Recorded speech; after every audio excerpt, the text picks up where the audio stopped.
The Culling Games is finally upon us. Now, am I late? Yes, but that's besides the point. Now, I've always wanted to cover the Culling Games because ever since that it got announced, I've been hyped for this season. I've been wanting to talk about it. And honestly, seeing the JJK community be back in full effect is honestly amazing. Knowing damn well that this anime has only been around for at least 2 weeks, probably 3 weeks by the time this comes out. And people are already creating the agendas, memes, all of it, and it's insane. Oh, and you also can't forget that this fan base reading comprehension level is that of a 5-year-old. And that's probably because a couple years back with the JJK leaks, it definitely ruined a lot of people's brains. But that's besides the point. Let's just hop right into it because I'm really excited to cover this. Are you listening?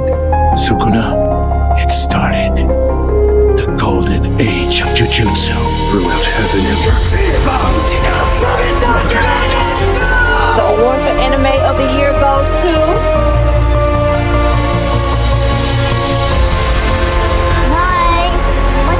with you.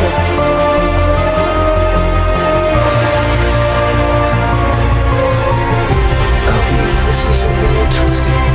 Yeah. Megumi! Show me what you got!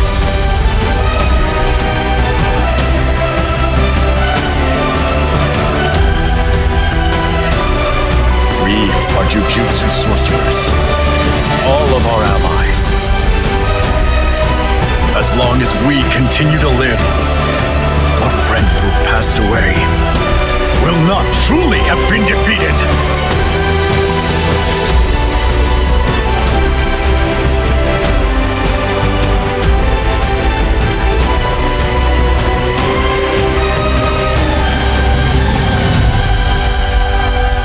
So the first 3 minutes of the episode is Yuji just basically on the run. He's washing the blood off his hands because, well, if y'all don't remember, that nigga Sukuna was,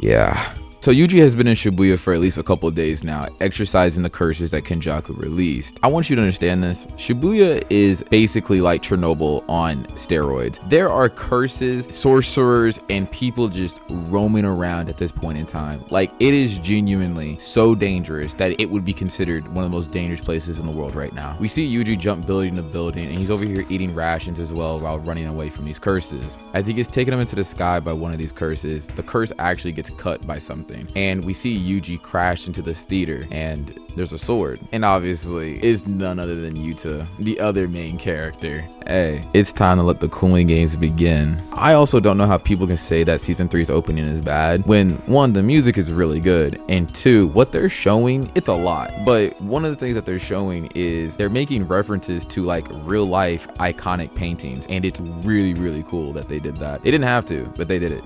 Here we go. Everybody's favorite misogynist, and Naoya. Now, I have to tell y'all the truth. I low-key think Naoya is pretty cool. I also think he's a pretty good character, but I'm gonna hold my horses on that just for a little bit. Naoya's talking about how Maki is not a perfect woman, how Mai is more of what she should be and what she should strive to be, a woman that should be in the kitchen. Naoya walks into the room where his uncles are in. Now, after rage baiting his uncles, it says special grade 1 sorcerers. That just basically means that they are just not a part of Jujutsu High and the school. They're just not affiliated with that. So that's why they got that. Now, the reason why they're all gathered here today on this special occasion is because Naobito, the head of the clan, is dead basically. And if y'all don't remember, he got cooked. So now they need a new head of the clan. Now that's meant to be Naoya, right? And even Naoya thinks that I will be the next head of the clan. Shit, everybody thinks that. But Naobito had a little bit of a clause to that contract, if I do say so myself. And that clause was basically saying if Gojo didn't exist, Toji's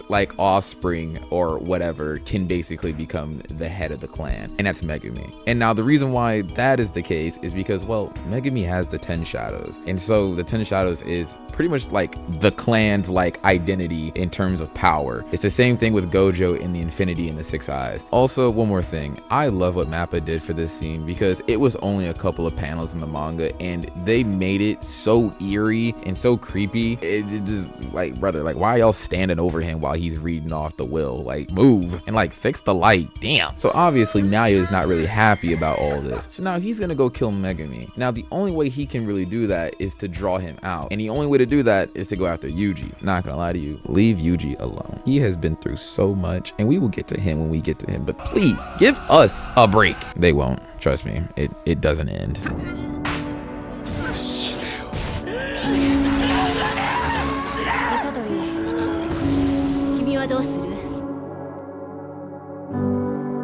We cut back to Yuji sitting on these steps. We then hear these melodies of an organ playing while he's in this crimson cathedral. Now, this scene, you can tell that Sukuna left a mark on Yuji. You can tell that there's pain, there's guilt, there's suffering. Just by the way he speaks, it hurts. And he genuinely believes that he killed thousands of people that night. He also believes that he doesn't deserve to see his friends. And so it makes what Choso said hit even harder.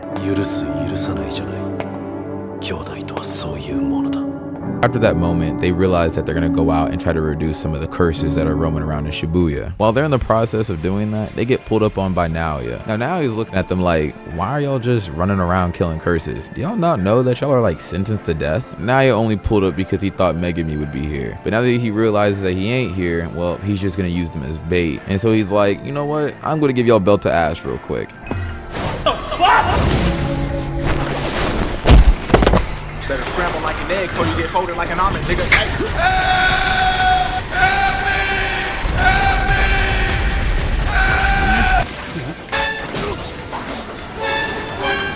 Bro, he did none of that in the manga, bro. He had like 1 or 2 punches and that was it. And also, JJK's popularity is insane because when this clip came out, I swear everybody started using it for their own thing. Like I just started seeing clips of like other animes use this thing. Like it's insane. In the midst of all that, someone else also decides to pull up. And Yuji thinks it's Gojo, but it's even creepier for whatever reason. Of course, it's Yuta. But bro, like why are you standing like that? Like, do you have scoliosis? Yuji and Choso realize that Yuta is Yuji's executioner, so now they have 2 options. They can try to outrun Naoya, who is a speed type, and they would lose, or they can try to outrun Akotsu, who is a special grade and is only second to Gojo, and lose. Pretty good options, if I do say so myself. They chose the Akotsu option. Good choice. We cut back to the scene where they were in the theater and you had Yuta holding this sword in Yuji's face. Now, Yuji's just dodging. He's actually doing pretty well if I'm being honest, but considering that, you know, Yuta in a special grade, it's not that bad. Even Yuta gives him a little bit of praise saying that, damn,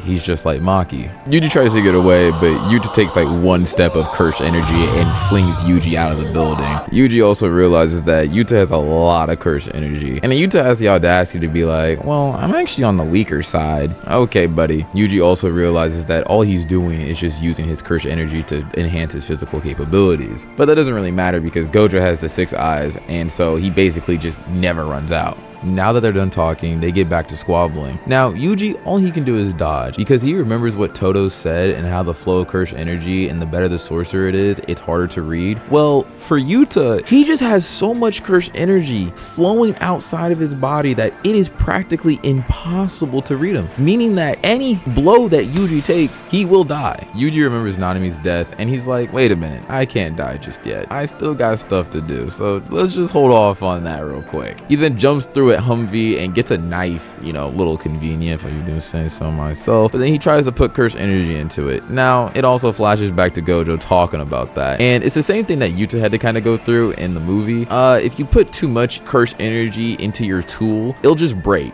and that actually ended up happening. And even Yuta's like, yeah buddy, you're just not him, you're not like that. Yuji's stomach gets cut, but he ends up breaking Yuta's sword, and Yuta's like, well, you are Gojo's student, so of course that's gonna happen. Yuji's like, oh, this isn't even playing field now. So he tries running up to Yuta. Now that didn't work, and that's because Rika got summoned and decided to grip this man the way that I would grip myself at night or something. Like I don't know, like, all right, I'm tired, guys, leave me alone. Yuta then walks up to Yuji and says, I'm sorry, Yuji, and then proceeds to stab him in the heart. Now, is he dead? Of course not. We cut back to Naoya absolutely cooking Choso, giving him straight work. After that little exchange, Choso and Naoya have a talk about brothers. While that's going on, Choso's over here big braining it, setting up a trap for Naoya. And that boy Naoya is moving. And I ain't gonna lie, this scene reminds me of when Pain fought the Six Tails and he was moving just like this. Naoya's not really concerned by any of this for whatever reason, even though he just got cooked. He's like, I can still move, so it doesn't really matter. Well, little does he know that Choso has a little technique under his sleeve, and that technique is supernova, and dear lord, he got absolutely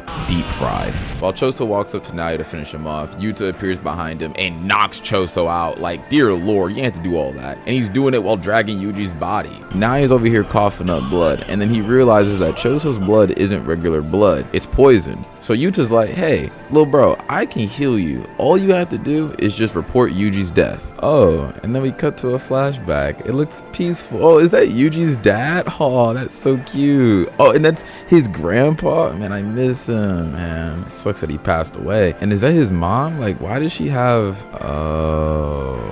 Yuji finally respawned, and Yuta's over here laughing because he's relieved at the fact that he didn't kill Yuji. Let's go! Yuta explains to Yuji why he revived him and why he's here in the first place, and that's because of Gojo. And Gojo has like a sixth sense for these type of things for whenever things are about to go bad. And then one of my favorite scenes is where Yuta talks to Yuji about the situation that's going on and how the power that he held was greater than his own, but it wasn't forced upon him, he forced it upon himself. And so then he says that Yuji, the power that you have, it was forced upon you. So none of this is your fault. Understandably so, Yuji disagrees because he still thinks that it's all his fault. Hey, it's our boy Megami, and he's over here like, hey, Yuji, we gotta go back to Jujutsu High. We got a lot of stuff to do, especially now that Gojo's gone. So, you know what I'm saying? Like, get your ass up. Yuji doesn't really want to do anything right now. And Megami is just like, hey, bro, we is not heroes. They cannot judge us. They cannot do anything to us. It does not matter. Now, is it our fault that Shibuya is kind of like this right now? Yes, but that doesn't really matter now. Sort of, maybe. Okay, it does, but that's besides the point. My sister is in the Culling Games, and I need your help. Yuji agrees to help, but then he looks at Yuta to say, hey, if Sukuna ever comes out, I'm gonna need you to take care of business. Yuta says, okay. So the plan is to meet up with everybody else back at Jujutsu High. Before they leave, Yuji wants to know what happened to Nobara, and pain, just pain. We see Muscle Mommy Maki, and no worries, we will definitely be talking about you later on in this video. The gang's back together and they make their way to go see Tengen. And as they're looking for Tengen, they realize that Tengen is rejecting them, but it's only Yuki that is being rejected. They make their decision to head back, and as they're about to head back, Tengen makes his presence known. Okay, I'm gonna be completely honest with y'all. I will not be spending too much time in this episode, only because a lot of time has passed. Y'all probably already know the rules of the Culling Games and what's about to happen and the plan that is set for the Culling Games. So I will not be spending too much time on this episode, but I will talk a little bit about how this episode was made though, because visually it looked really, really cool. I like the video game aesthetic that they had, because it honestly just felt like you got a group of players in the lobby and everybody's given a role for the upcoming, well, games. And so it was really fun to kind of interact with that as well and see it play out, because in the manga it's a lot of information, it's a lot of reading. So I wonder how they were going to be able to translate that to to the anime, and they did it really well. All right, I'm going to talk about the bullet points that happened in this episode. 1, Kenjaku wants to combine everybody in Japan to Tengen to create the merger. And you're probably like, well, how the hell is this happening? Well, it's because Tengen's like a cursed spirit now, and the only reason why this is even possible is because 12 years ago Toji blicked the little girl in the head,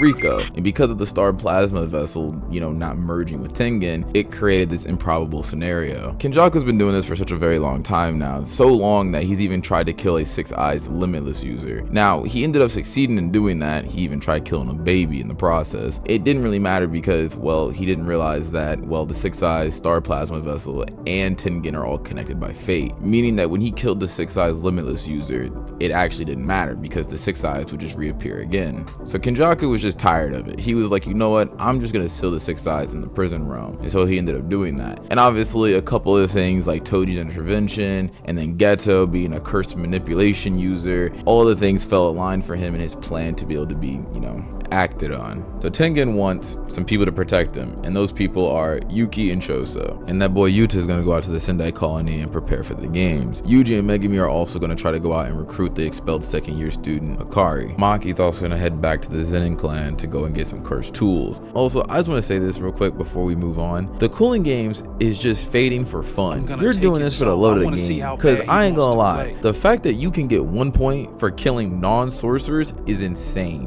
Why? I will not understand. You can just kill them if you want. If you feel like it, if you see someone that pisses you off, they step on your shoe, you can just kill them and you gain a point for it. Crazy. And a lot of these rules will end up mattering as well. Like adding a new rule once you get 100 points is a really important rule to the Culling Games. But enough of that. Let's get to the real main event. We see Maki walking back to the Zenin clan, and she engages in a conversation with Naoya. Now obviously Naoya is just taunting her this entire time because, well, it's Naoya. Maki walks off not giving a damn about what Naoya is saying. Now she heads to the hidden vault. Now she's being told that she can't head to the hidden vault. She can't go there. Now she's like, well, guess what? The new head honcho, the new clan head, Megami, he said I can go here. Doesn't matter. You can't do nothing about it. Maki opens up the vault and she heads in. Now because cut to Naoya and his uncle talking, and they're talking about, well, what the hell are we gonna do now that Megumi is the head of the clan? They got a little plan for that, and that plan is to just backdoor them, just slime them out. And they remember there's a kill order for anybody that's trying to free Gojo, and so they're gonna use that as an excuse to go out there and slime out Megumi and Maki. And you can also add Mai to that as well. Maki sees her father, Ogi, standing over the top of Mai. Ogi, you are not that guy, because we know damn well that there was not just one weapon inside this vault. There had to have been multiple weapons. So for you to just sit in that vault in the dark after moving massive amounts of weapons out of there, to then go back with Mai's body, bleeding out mind you, just to wait for Maki to get there is insane. Like, bro, you are not that guy. And Mai ain't looking too good. She's bleeding out a little bit. And obviously Maki ain't too happy about that. So she unsheathes Dragon Bone, a cursed tool, and her father starts getting stanced up using Falling Blossom, and they fight. Okay, Ogi might really be that guy. Cause I ain't gonna lie, when that light went out and I saw his sword break, I was like, okay, it's over, it's GG's, no diff, right? Unfortunately, that was just not the case. He proved me wrong. He pulled out some lightsaber ass technique and ended up cooking Maki. While Ogi's dragging Maki and Mai, he's talking to them about how buns of children they are. And the reason why is because, well, he could have been head of the clan if they weren't so buns. And because of that, Naobito ended up becoming head of the clan, with Naoya obviously being his son and having better genetics, I guess. While they're down here in this dungeon, Mai gets up and uses her technique one last time. And this is a W sacrifice play, because Mai realizes that, well, if both of them are alive, neither of them can become strong. And that's because they're twins. And because of them being twins, the Jujutsu world sees them as only one person. So they're one half each of a whole. So one of them has to go if either of them wants to realize their full potential. And Mai is going to make that play. And all that Mai asks from Maki is just to destroy it all. Destroy the system that split us up. Destroy the system that rejected us. Destroy it all. Those who inherited the curse of the Zenin family, the one who couldn't fully leave behind that curse, they would all bear witness to the bare flesh of the one who is free, to the one who left it all behind and his overwhelming intensity. You down, right to the marrow of your bones with my own.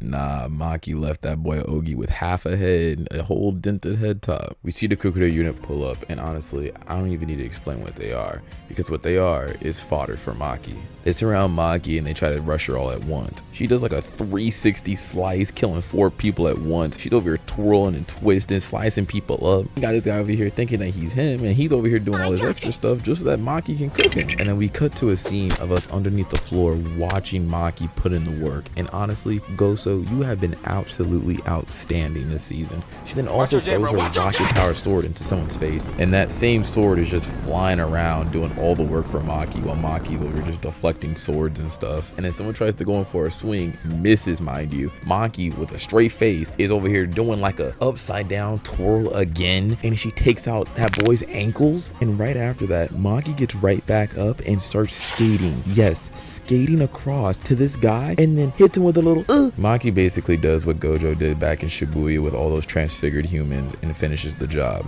Bro, did y'all get her yet? Huh? There's an old guy hiding out in the closet looking weird, and his technique is basically earthbending, and you would think that'd be pretty strong. No, it's not. It did not faze Maki one bit. They introduced the Hei, and the Hei is like the strongest group in the Zenin clan. We might actually get some comp. Nah, I lied. This boy instantly got his throat smashed and got final destination after his death. His broken sword and came back and hit him in the back of his head. Old guy flies in. He gets his throat snatched. Maki's put into a random curse technique where she can't move at all. And it doesn't even matter because Maki is currently flexing on his technique, so much so that she's breaking through it. Junichi is over here aura farming, walking, while Ranta is over here bleeding from his eyeballs. And of course, Ranta's over here confused like, yo, Junichi, can you like lock in, bro? Like, are you playing for the vibes right now? Because I ain't gonna lie, I'm not trying to play for the vibes right now. You know why? Because our clan is on the line right now. My life is on the line right now. And you also know what? Maki, she's turning into Toji, the same person that we were afraid of. Only reason why we even exist right now is because of Toji's whims. But Junichi finally does something and takes the flow of Deku and starts throwing punches like he did against Overhaul. After all that, Ranta's like, yes, you did it. We saved the clan. We see Maki walk with Junichi's head and throws it into the lake. Naoya then appears and starts talking his talk. After a little bit of warranted Toji glaze, we see them throwing hands with each other. And I'm sorry, they're making Naoya look cool with the way that they're portraying his projection sorcery right now. And after beating the brakes off of her and throwing her through mountains and doing 0 damage, Maki stands up. Maki's getting ready to take Naoya head on, but Naoya realizes that and dodges her and actually touches her, meaning that she's frozen for 1 second if she doesn't use the projection sorcery right. And with how projection sorcery is used, the longer he uses it, the faster he goes. And he's doing a big U-turn as well. And so he's thinking to himself like, see, I knew your game plan. You were trying to take my hit straight on. I'm not stupid. Your Honor, I'm sorry, sir. The camera's doing a whole 360 pan around them, and Maki's like, hey, you create 24 seconds within a second, right? That's how your technique works, and that's why you're so fast. We didn't just get 1 replay, 2 replays, 3 replays. We got 4. After killing everybody, Maki decided to be all-inclusive and to include her mom. Maki's mom also made sure Naoya didn't get out of this alive. After the Zenin massacre, the 2 other clans in the Kamo and Gojo clans decided to be like, hey, since they don't exist anymore, let's just kick the Zenin clan out of the big 3 now. We see the boy Yaga in jail, and he's in here for the alleged help of Gojo and soliciting Geto and all of that stuff that happened during Shibuya. Gaku Kanji's over here interrogating him about his cursed corpses. Now the reason why is because the higher ups don't really like the fact that he can create a whole army, and if he does, well, he can take over Jujutsu society. Kusakabe helps Panda escape, and Panda's like, why are you helping me escape? And that's because Kusakabe owes Yaga a favor, and that favor came from the fact that Yaga helped Kusakabe's sister. He wanted to help his sister through the grief of losing her son, and the only way to do that was to ask for Principal Yaga's help. Now we obviously know what that is, and that is a cursed corpse. Now I'm just gonna say this right here. Cursed corpses are made from 3 compatible souls, so that means her son was mixed in with 2 other souls that were compatible enough to create, well, this being. These cursed corpses are made of dead children, lost souls, and so Principal Yaga does this to help the grieving pain of loss, the loss of losing a loved one, because Yaga knows all too well about this pain because of Panda. Panda has been created by the same means, meaning that Panda was his actual son that he possibly lost, and those 2 other souls could even mean that those were other children of Yaga. He tells Kusakabe to not tell anybody because he knows that if this gets out, then it's all over for the cursed corpses and everything that's going on. Principal Yaga is just walking out by himself. Now, I don't get what's up with the characters and just walking out by themselves at a time like this, knowing damn well that Gojo being sealed means that the higher ups can do whatever the hell they want to y'all. The NPC's like, hey, as long as you tell us how you made those cursed corpses, then we'll let you live. Now, Yaga's like, I ain't doing all that. So we see Gaku Kanji in a barely lit tunnel playing Guitar Hero. Well, the old man did it. He beat Yaga. Yaga's over here bleeding out, dying. And so one last little thing that Yaga is gonna give to Gaku Kanji before he passes is the information of how to create cursed corpses. And Gaku Kanji's like, why the hell are you telling me this now? You could have been saved if you had just told me this earlier. Panda shows up just a little bit too late. He runs right past Gaku Kanji. And now Gaku Kanji's thinking to himself like, hey, do you not hate me? Panda's like, no, you're just the bystander and you just happen to be here. Panda tells Gaku Kanji to remember this, and that is to remember that pandas even cry too. Cut over to Yuji and Megami trying to find Hakari. Now they disguise themselves like they're not from Jujutsu High, and that's because Hakari does not mess with the Jujutsu higher ups, but they do know that Hakari runs a fight club, and so they're looking for that. So they go up to these guys talking about the fight club. This guy throws a little pump fake of a punch talking about, hey, the first rule of fight club, you don't talk about fight club. After a bit of convincing, they decide to let him in. Now, they're not letting in Megami, they're letting in Yuji. Now, this is perfect. Yuji's more suited for the fight club anyway. We see Yuji walking into fight club, and we see his upcoming opponent, and it's none other than Panda. Now, it's a little funny that not only like a couple hours ago, Panda's father just died, and now he's just here at a fight club.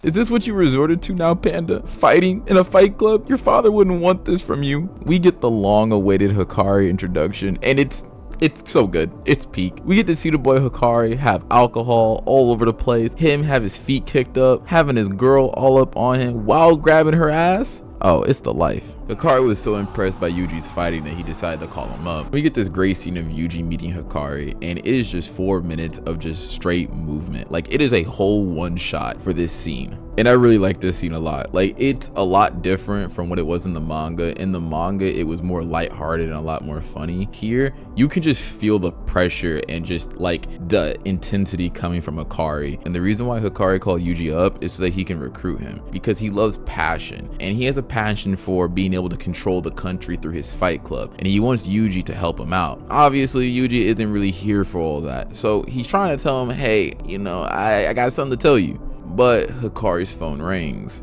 and they both look at it for a bit, and Yuji's like, you gonna pick it up? Hakari's like, don't worry about it. He gets up, he gets himself a drink, he comes back, and he starts talking about Gojo. And Yuji, for whatever reason, decides to not acknowledge who Gojo is, knowing damn well that Gojo is the strongest sorcerer in the verse. And he just was like, who's Gojo? So Hakari puts one and one together and is like, why are you being an idiot about who Gojo is? We all know who Gojo is. And so he starts beating the brakes off of Yuji, yelling at him, talking about, you lied to me, what are you doing? While Hakari presses Yuji, Megumi found a new tech, and he can hide in shadows now, and he's just taking people out in the garage. Megumi meets up with Panda, and they actually end up running into Kirara. Kirara actually recognizes Megumi and makes a phone call to Hakari, and that's a signal to tell Hakari, hey, shit ain't right. Kirara is surrounded by them, but Megumi's trying to plead with them like, hey, we need your help. But obviously Kirara ain't really messing with all that. But Megumi tells her that Gojo's been captured, and Kirara's looking at him like, no way. Gojo? Him? Nah, can't be. The reason why Kirara is so defensive right now, even with Megumi and Panda telling them that they're not a part of Jujutsu High, is because of the conservatives within the Jujutsu society. They like techniques like Kugasaki has, where it's a lot more traditional. It's a lot more sorcery, I guess you could say. For whereas someone like Hakari, which you'll see soon, where his technique is not very traditional at all. They try to capture Kirara, but Kirara's technique makes it impossible. Now, I really don't feel like explaining this curse technique, but I'm gonna do it anyway.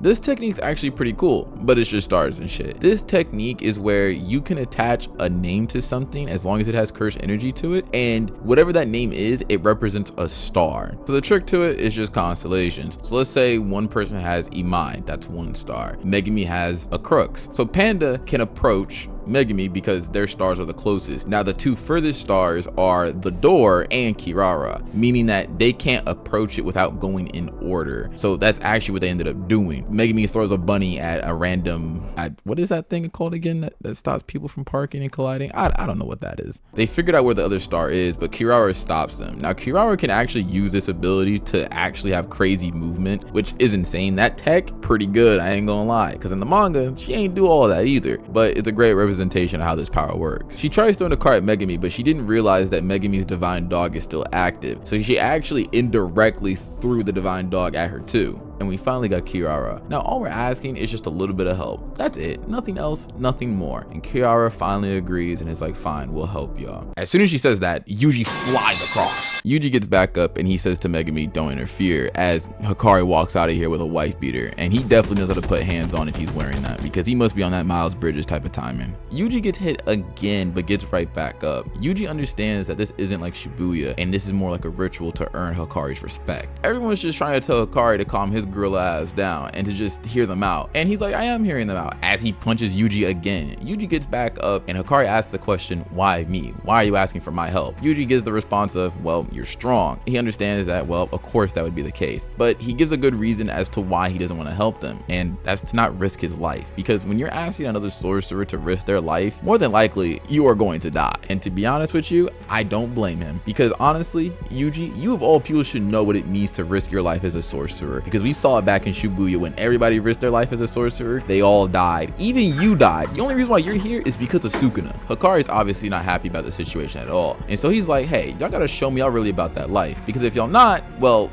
get the hell up out of here, because I need to see some heat, some passion. And so you're sitting in this situation thinking, hey, what is Yuji gonna do or say in this situation that's gonna prove to Hakari that all of this is worth it? He doesn't. He just says, I'm a cog. I'm just here to exercise curses and I'm a tool.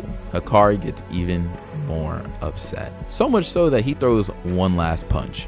Yuji gets back up and says, I'm a cog. A cog has a role. My role is to keep exercising curses. And if that means we need you, Hakari, then I'll stick to you until you say yes. After saying all that, he asks Hakari a question. And this moment brings me back to that speech that Yuji had with Mahito, talking about that he is just a cog and he will kill curses over and over again. You can tell that he reduced his life so much so to the point to where he is nothing more than just a cog. But even a cog has fiery passion. Hakari sees that they're really about that movement, so he agrees to help them out. But out of nowhere, Kogani starts yelling out that a rule has been added, and this rule reveals all the information that a player has. This info reveals their name, the points, the number of rules that they have added, and so on.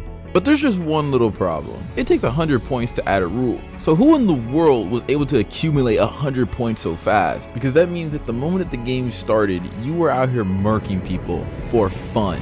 And we see them under a bridge in the water. And they finally reveal one of the coolest characters in JJK. And this man has such a dedicated fan base that the fans will deadass fight tooth and nail just for the sake of saying that he is stronger than Yuta. His name is Hajime Kashimo. Alright, we're finally caught up. Now this video is more of a catch-up video more than anything else, and the reason why is because I don't want to do this weekly. I want to be able to split these videos up into segments, so this video is more about the build-up to the Culling Games. For whereas the next chunk of episodes that I do in the next video, it'll be about the Culling Games. The Culling Games is going to start to ramp up now, especially with the next episode that is about to be a generational episode, because we're about to see Higuruma versus Yuji, and we're about to see Reggie as well, and then later on we're going to see more of Kashimo. So it's just better for me to just do it all at once within a segment of a video, and then after that when we get Sendai Colony it'll be the same there. So I'm about to start working on the Chainsaw Man video in the meantime, so I hope y'all enjoyed the video, and obviously please support me, give me a like, subscribe if you want, it's up to you. If you don't, I'm gonna send this after you.